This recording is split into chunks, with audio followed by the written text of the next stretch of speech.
live network. Want to just run a video now, if I might, of a project that's going on in Tokyo, if anyone's going to be in Tokyo in the near future.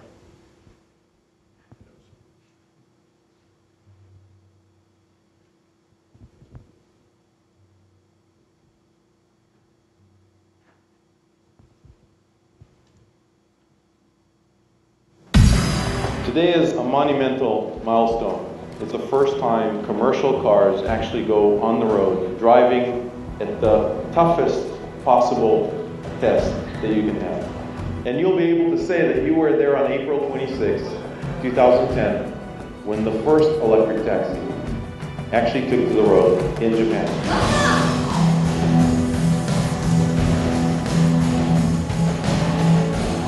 The first EV taxis will be able to switch their batteries here.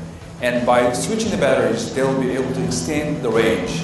The battery switch process takes as little as 60 seconds. And that's much shorter than filling up a regular taxi.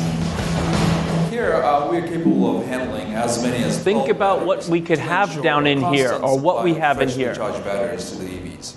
The batteries are charged in a temperature-controlled environment, and that ensures safety, reliability, and efficiency of the batteries. Most car makers said it was impossible. Today, not only is it possible, it's actually driving in the street, picking up passengers. It's important to prove our concept in Japan, because Japan just doesn't believe in the conceptual thinking only. You have to show things actually works. So it's very important to physically to demonstrate what we can do. In Tokyo, taxis represent 2% of the total cars, but they're responsible for 20% of the total emissions. So by eliminating taxi emission, we'll be eliminating a large chunk of tailpipe emissions. If you have a taxi driver going to Tokyo, every day we've done 30 demonstrations to 30 different people that electric cars are better. And I guarantee you they're going to ask the driver, does this thing really work? And when they say not only does it work works better, it's quieter, I actually like it better than my older taxi, you got the ultimate demonstration.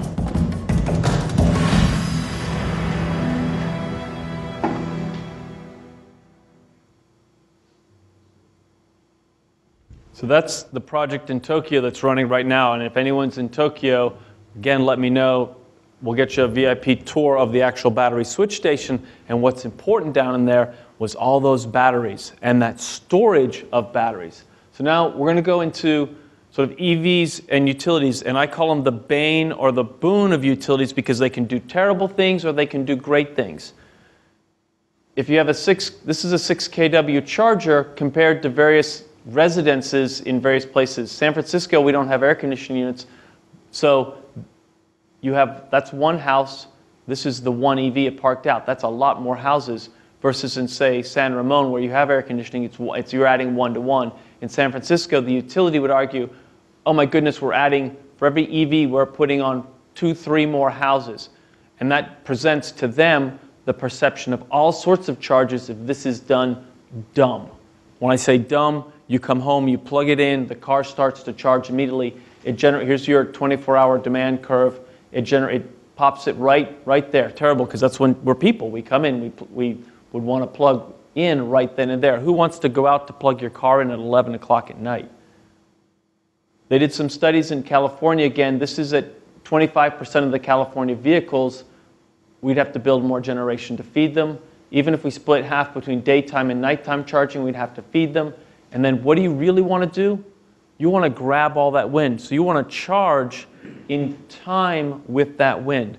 And what's important is, because there's Better Place, we're going to be pinging you every evening that when we sense that your car, or we'll know that your car is in your driveway but not plugged in because your rascally 17-year-old son didn't do that. And we'll be sending you text messages and emails saying, please go out and plug your car in. Because every day you charge, how many people here drive more than 2 miles a day? Okay, good. How many? We have to have some revenue from those miles driven. How about let's jump to 100? On Monday through Friday, you drive more than 100 miles per day. How about 50?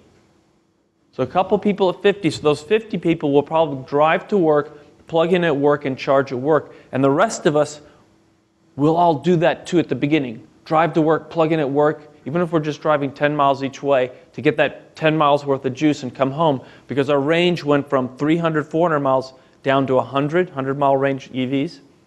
But after a while, we're just not going to bother because we get used to having that sort of range. This is part of the therapy. Like we want to put them like they did in Britain in the beginning or during World War II. They put the dummy tanks up in preparation for the Normandy invasions.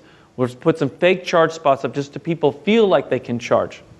It's putting up steel in the ground, I promise you, is much cheaper than sending people to therapy. All about EV therapy. But we have to control this charging. So you come home, you plug it in, nothing's likely to happen. But now we know your car's on the system. We know and we've already projected how much energy it's going to need during those from 6, 7, 8 o'clock in the evening to 4, 5 o'clock in the morning. And the amount of time it takes us to actually charge the car is 1 or 2 or 3 hours, depending on how far you've driven. Roughly 20 miles an hour per charge. So if you're only driving 20 miles per day, it's going to take us an hour to charge, but you're plugged in that whole time. So the key is we can selectively, because we are aggregating and orchestrating, that's command and control. When to do the charging, we can correlate it to wind. Really important. So Israel, our first country of launch, they have roughly a 12 gigawatt system countrywide. They said, okay, if 2 million, that's all of our cars could suddenly go to electric, what sort of demand is that going to put on the grid if it's not done smartly, if it's done what we call unmanaged charging? They'd have to throw in another 2 more nuclear reactors. Not that they have any nuclear reactors, but the equivalent thereof, pretty much. Even if they went to an off-peak incentive, they'd have to build more power, again, more transmission. And again, if you do it the smart way, because there's this excess power on the grid, they don't have to build any new generation. They don't have to build any new transmission. This is why this aggregation and orchestration is so important, this smart charging. So what does it get in terms from a generation perspective? It gives us this generation. From the transmission perspective, we're able to provide ancillary services. And if you're on that microgrid, we can assist there. And all these benefits roll up. Now, how does it